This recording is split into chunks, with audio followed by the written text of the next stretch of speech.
교회의 본질이 뭘까요? 교회의 본질 하면 뭐가 떠오르십니까?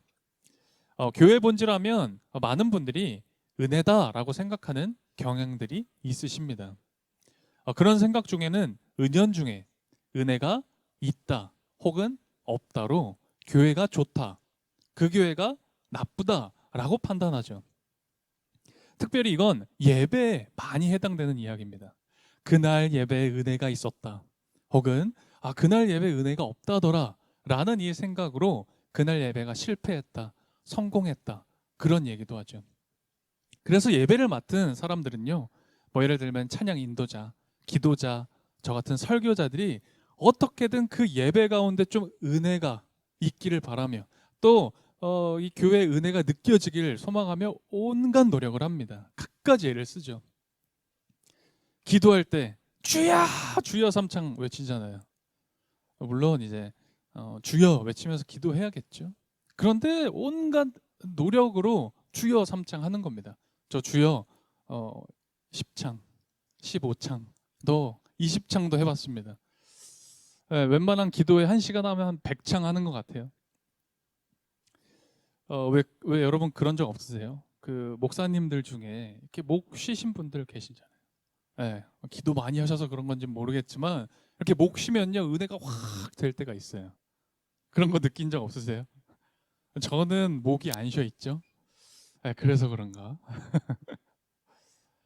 어떻게든 좀 은혜를 느끼게 하려고 막 노력을 많이 합니다. 여러분 근데 도대체 은혜라는 게 도대체 뭡니까? 은혜가 뭐예요? 여기서 말하는 은혜는 아마 이런 걸 겁니다. 하나님이 함께하고 계신다라는 어떤 감각, 어떤 느낌, 어떤 내 마음의 상태를 말할 겁니다. 근데 도대체 우리가 왜 그런 걸 그토록 원하는 걸까요? 불안해서 그런 겁니다. 여러분과 제가 불안해요. 지금 내가 아무 소용없는 짓 하는 게 아니라는 걸 확인받고 싶은 겁니다. 그걸 어떤 신이라는 존재가 나에게 직접적 확인을 시켜주던지 아니면 이 교회에서 이 예배 때에 좀 그런 은혜를 느끼면서 내가 잘못되지 않았다라는 걸 인증받고 싶은 겁니다. 만족감이든 황홀함이든 어떤 안정감이든 그 어떤 모습이든지 다 좋으니까 그러니까 내가 좀 확인받고 싶은 겁니다. 어떻게든 그 신이라는 어떤 뛰어난 빛 가운데 머물고 싶은 거죠. 그 빛을 받고 싶은 겁니다. 그 빛이 설교나 찬양으로 혹은 어떤 기도로 드러나던 환상이나 방언, 기적과 같은 일들로 나에게 드러나던 혹은 내가 잘못되지 않았고 내가 미치지 않았다는 걸 증거 삼을 수 있는 교회의 많은 숫자의 사람들을 통해서 어떻게든 내가 그 빛 가운데 좀 머물러 있구나. 그래서 내가 그 빛을 받으며 내가 잘 살아가고 있구나. 내가 은혜 받으면서 살아가고 있구나. 그거 확인하고 싶은 겁니다. 근데 저는 그런 질문이 자꾸 드는 거예요. 교회 본질이 정말 은혜일까? 그리고 그 빛이라는 게, 그 빛이 어느 정도 비춰야 우리가 만족할 수 있는 걸까? 언제까지 그 빛이라는, 은혜라는 빛에 우리 계속 매달려서 살아야 되는 걸까? 저는 질문이 듭니다. 어쩌면 우리 그리스도인들, 여러분과 저는요, 그 은혜라는 어떤 그 빛이라는 그 끊을 수 없는 마약과 같은 그것에 중독돼서 살아가고 있는 건지 모르겠습니다. 제 이런 표현이 좀 과한지 모르겠어요. 근데 여러분들의 생각은 어떠신가요? 이제 다음 주면 우리 보혜사 성령님께서 이 땅에 강림한 이 성령 강림 주일입니다. 공교롭게도 오늘 우리가 바로 그 한 주 전에 살펴보는 이 말씀 본문에도요. 성령님이 임하셨던 것처럼 아주 특별한 일이 벌어졌던 그 사건을 기록하고 있어요. 오늘 말씀을 한번 살펴볼까요? 먼저 오늘 말씀을 살펴보기 전에 바로 그 직전에 바로 이 직전에 어떤 일이 있었는지를 살펴볼 필요가 있습니다. 바로 전에는요. 이 본문 전에 베드로와 예수님의 한판 대결이라고 하면 맞을까요? 이 오고 가는 대화들이 좀 거친 언어들이 있었습니다. 베드로가 예수님께 이런 엄청난 고백을 해요. 아주 멋진 고백입니다. 주는 그리스도시요 살아계신 하나님의 아들입니다. 라는 이 엄청난 신앙을 고백을 합니다. 그런데 채 얼마가 지나지 않아 예수님이 베드로에게 이런 말씀을 하세요. 사탄아, 내 뒤로 물러가라. 이 사탄아, 이 표현은 이 당시 최악의 말이었던 거예요. 최악의 말을 베드로에게 쏟아냈던 겁니다. 왜 그랬을까요? 예수님께서 그러셨어요. 나는 십자가의 길을 가야 한다. 그래서 나는 고난과 죽음의 길을 가야 한다. 라고 말씀하셨거든요. 그러니까 이 예수님을 정말 충성되게 따랐던 베드로가 그 길을 막으려고 했던 겁니다. 그러시면 안 됩니다. 라고 말이에요. 그러니까 예수님께서 그렇게 책망을 하셨던 거예요. 너가 하나님의 일은 생각하지 않고 사람의 일만 생각하는구나 라고 하셨던 거죠. 예수님께서는 자신이 가셔야 될 그 메시아의 길, 구원자의 길을 분명히 하셨던 겁니다. 바로 이 사건이 있은 후 오늘 본문이 시작되는 겁니다. 그래서 1절을 보세요. 1절이 어떻게 시작합니까? 엿새 후. 그로부터 엿새 후 6일의 시간이 지나고 오늘 본문이 시작되는 겁니다. 6일 후 예수님은 몇몇의 제자들과 함께 산에 올라가십니다. 등산을 하셨던 건 아니에요. 그 산에 올라가셔서 기도하시려고 하셨던 거겠죠. 그런데 그 산 위에서 제자들은 너무너무 신비로운 장면을 목격하게 됩니다. 그들이 본 건 두 가지였어요. 요약하자면 두 가지입니다. 첫 번째 그들이 본 건 뭐였냐면 말로 할 수 없는 밝은 흰 빛에 둘러싸여 계신 예수님의 모습이었어요. 갑자기 모습이 변형되시더니 그 몸에서 빛이 보였습니다. 그리고 또 다른 하나는 뭐냐면 우리가 잘 아는 모세, 엘리야가 예수님과 함께 대화 나누고 있었던 장면이었어요. 그걸 이제 제자들이 보게 된 겁니다. 이 신비로운 사건을 통해서 마태복음이 하고자 하는 이야기는 비교적 아주 분명합니다. 이 첫 번째는 예수님에 대해서 설명하고 있는 거예요. 여러분 우리 모세오경을 읽어서 잘 알고 계시죠? 모세가 이스라엘 백성들을 출애굽시킵니다. 그래서 이 하나님의 구원을 입게 하죠. 해방시키죠. 그래서 시내산에 도착하잖아요. 거기서 뭘 봤습니까?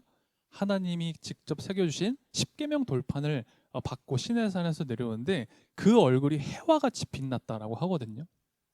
마찬가지로 지금 예수님께 빛이 뿜어져 나오고 있었어요. 그건 예수님도 이스라엘을 출애굽시킬, 이스라엘을 구원해낼 인도자다. 그걸 보여주고 있는 거예요. 그리고 또 다른 하나는 뭐냐?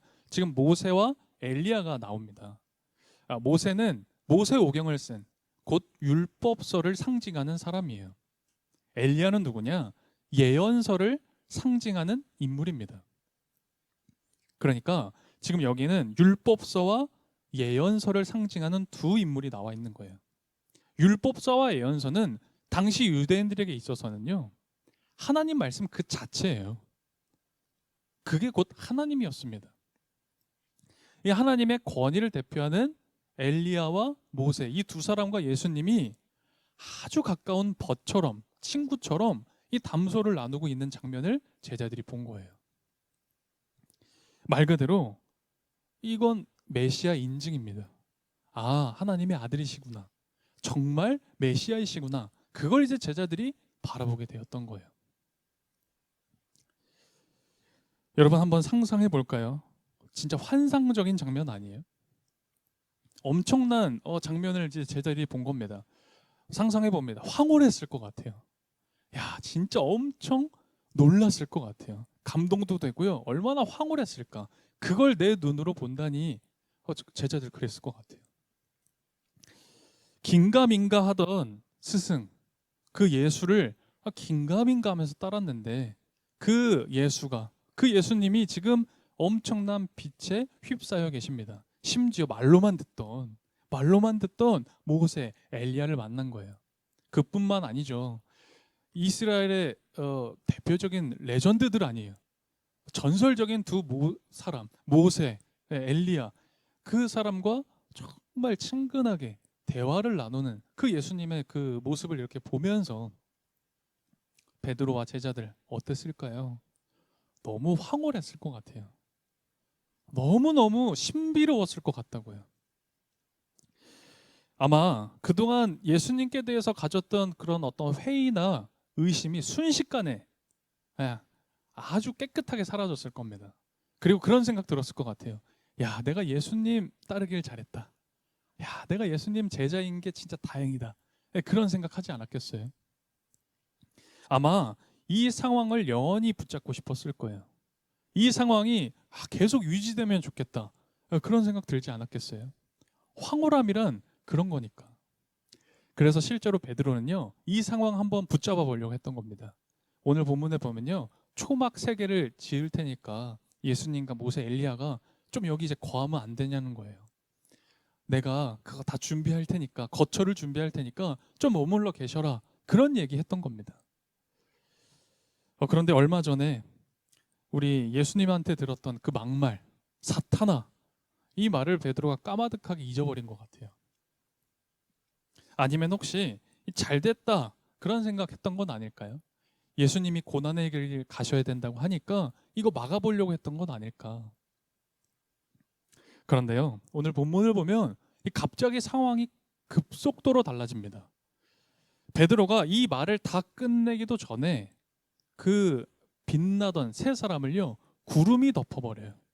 구름이 다 뒤엎어서 이제 보이지가 않습니다. 그리고 황홀한 상황이, 황홀했던 그 모든 장면들이 다 끝이 나게 됩니다.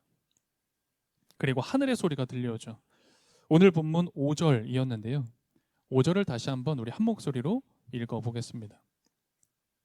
5절 같이 한 목소리로 읽겠습니다. 말할 때에 호련히 빛난 구름이 그들을 덮으며 구름 속에서 소리가 나서 이르시되 이는 내 사랑하는 아들이요 내 기뻐하는 자니 너희는 그의 말을 들으라 하시는지라. 아멘. 황홀함을 좀 베드로가 잡아보려 했어요. 그 황홀한 순간이 좀 계속됐으면 좋겠다 생각해서 그걸 잡으려고 하니까 구름이 그것을 빼앗아 갔습니다. 그리고 마치 하늘에 뜨신 것처럼 하늘의 소리가 들렸습니다. 근데 이 소리 익숙한 소리입니다. 바로 얼마 전에 요단강에서 세례 요한에게 세례를 예수님께서 받으셨을 때 그때 들렸던 그 똑같은 소리였던 거예요. 근데요, 저는 이 본문을 보면서 좀 아쉽더라고요. 여러분 아쉽지 않으셨어요? 아니, 이왕 이렇게 된 거 예수님이 빛 가운데서 그 모세와 엘리야 그 대단한 사람들과 좀 대화 나눌 때 그때 하늘의 소리가 그때 들렸으면 얼마나 좋아요.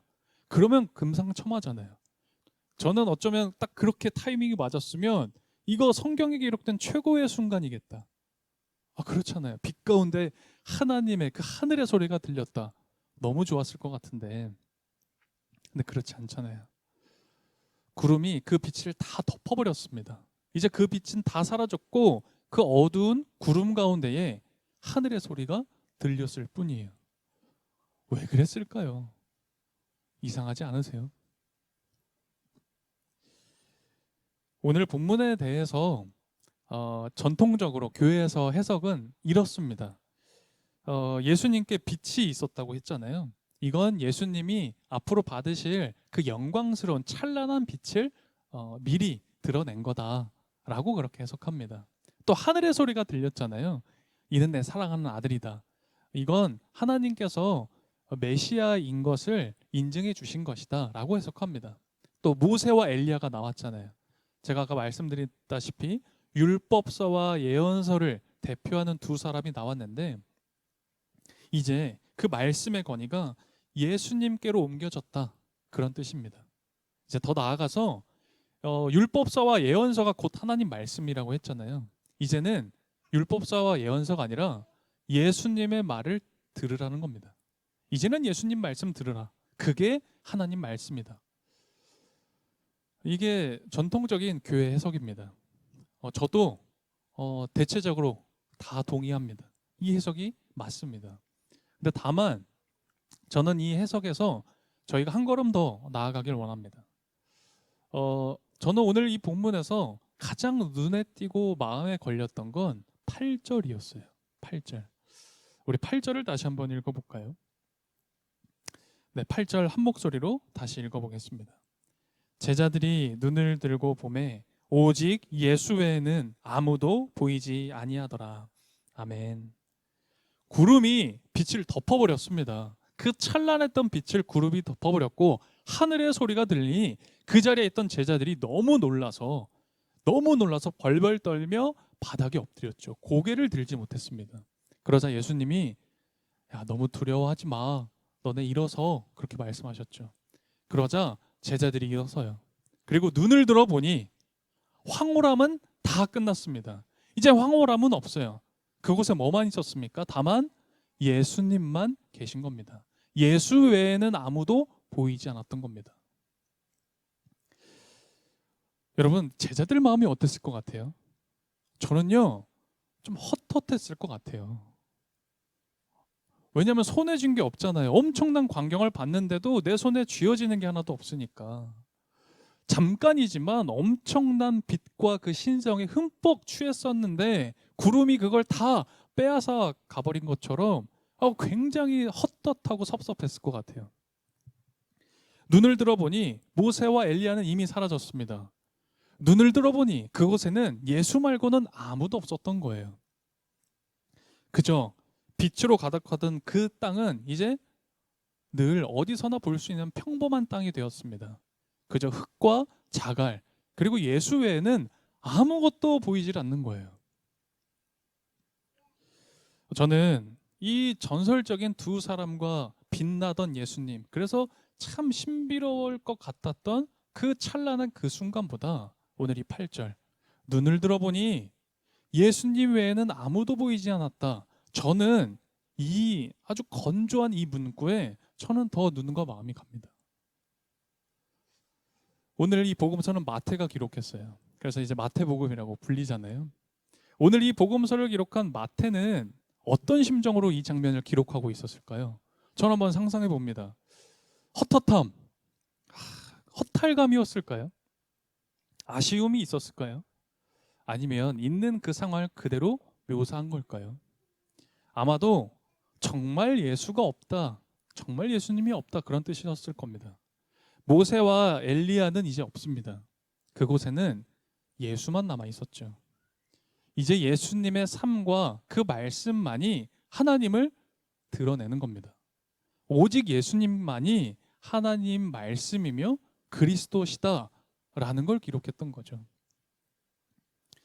저는 오늘 본문이 정말 하고 싶었던 말이 뭘까라고 묵상했을 때 그 순간이 얼마나 엄청났는지, 이 베드로와 제자들이 봤었던 그 장면이 얼마나 놀라웠는지가 아니라 눈을 들어보니 예수 외에는 아무도 없더라, 이 말을 하고자 했던 게 아닐까, 저는 그렇게 묵상이 되더라고요. 황홀함, 그 다음부터가 시작이다. 놀라움, 황홀함, 감동적, 그 모든 것 다음부터가 진짜 시작이다. 오늘 이 마태복음은 우리에게 그걸 전하고 있는 게 아닐까요? 황홀함을 붙잡고 싶었던 베드로, 그거 어떻게든 한번 잡아보려고 했던 베드로는요, 눈을 들어보니 이제 엄청난 광경, 엄청난 장면들은 다 사라지고 예수님만 있습니다. 눈을 들어 바라보니 예수님 외에는 아무것도 보이지가 않았어요. 눈을 들어보니 지금 내 앞에는 고난의 길을 가야 한다던 초라하기 그지없는 예수님만 있을 뿐인 겁니다. 눈을 들어보니 의에 줄이고 목마른 자가 진짜 복이 있는 사람이다, 그렇게 말하던 예수님만 앞에 있는 겁니다. 눈을 들어보니까 가난한 자, 소외받는 자, 고통하는 자들을 나의 이웃으로 삼고 그들을 섬기고 그들을 사랑하라던 그 예수님만 계신 거예요. 눈을 들어보니까 예수님은 있는데 빛에 휩싸인 예수님, 이제는 없는 겁니다. 마태복음은 우리에게 이야기하는 거예요. 제발 황홀함에 머물려고만 하지 말고 제발 그 잘못된 황홀함에 거기에만 머물려 하지 말고 예수를 보고 예수의 말을 들으라는 겁니다.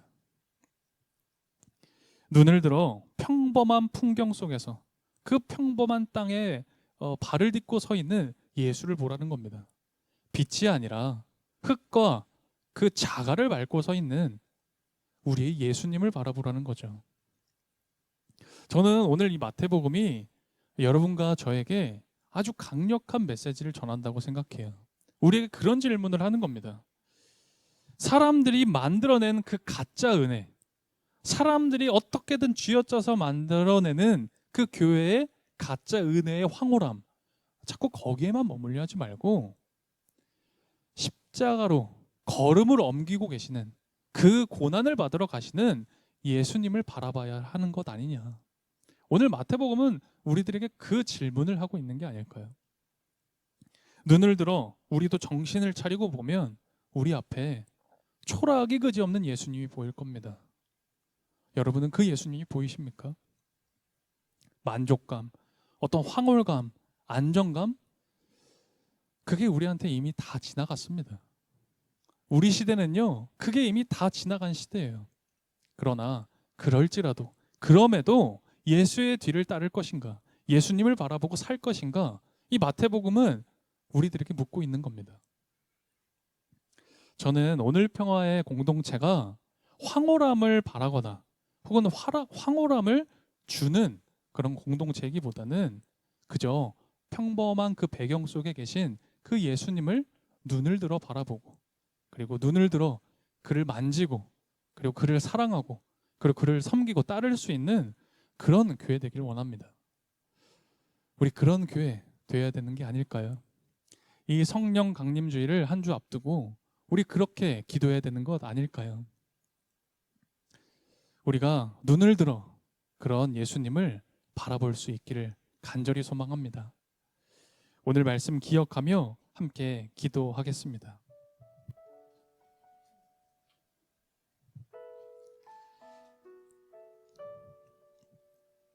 여러분, 우리가 그동안 아주 찬란한 빛, 모세와 엘리야 같은 사람을 보는 그런 황홀함, 그런 것들로 우리는 그동안 은혜라 여기며 이 시간까지 믿고 있었던 건 아닐까요? 성령을 받고 사는 그리스도인은 찬란하고 빛나고 그리고 뛰어난 무언가를 얻어내는 것이라 여기고 계시진 않았습니까? 오늘 말씀은 우리에게 너무나 중요한 가르침을 줍니다. 눈을 들어보니 예수밖에는 아무것도 없었다. 바로 이것입니다. 황홀함, 그 다음부터 시작이라는 겁니다. 황홀함에 머무르지 말고, 만들어낸 거짓 은혜에 속지 말고 예수의 말을 들으라는 겁니다. 눈을 들어 평범한 곳에 서 있는, 빛이 아니라 흙과 자갈밭에 서 있는 그 예수를 보라는 것입니다. 그 예수가 누구인지 이 시간 나의 눈을 들어 보게 해주십시오. 우리 그렇게 기도합시다. 지금 내 곁에 계신 예수님, 내가 이제는 눈을 들어 보게 해주십시오. 우리 이 시간 함께 이것을 놓고 기도드렸으면 좋겠습니다.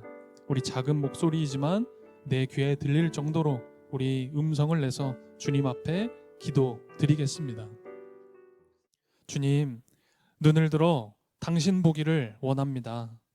치열한 이 세상에서 당신이 주시는 말씀을 가지고 살기 원합니다. 그러나 우리는 그것이 어떻게 사는 것인지 잘 모르고 화려한 빛과 부러운 사람들에게 시선을 빼앗기기도 합니다. 주님이 말씀하셨던 길이 어디인지, 은혜가 무엇인지 잘 모릅니다. 그러나 오늘 우리에게 주신 말씀을 통해 우리 신앙의 믿음이 있고 삶이 있도록 구체적인 실천이 이어지도록 우리를 이끌어 주십시오. 주님을 바라보며 사는 우리가 되게 해 주십시오. 주님이 초대하시는 그 세계로 우리가 한 걸음 더 나아가는 교회가 되게 해 주십시오. 이 시간 주님께 온 성도가 마음 모아 봉헌 드립니다. 한 사람의 교회 세워주시고 우리 공동체가 진정한 부활의 공동체, 이제는 성령을 따르고 성령의 가르침대로 생명을 돌보는 교회가 되게 해 주십시오. 예수 그리스도의 이름으로 기도드립니다. 아멘.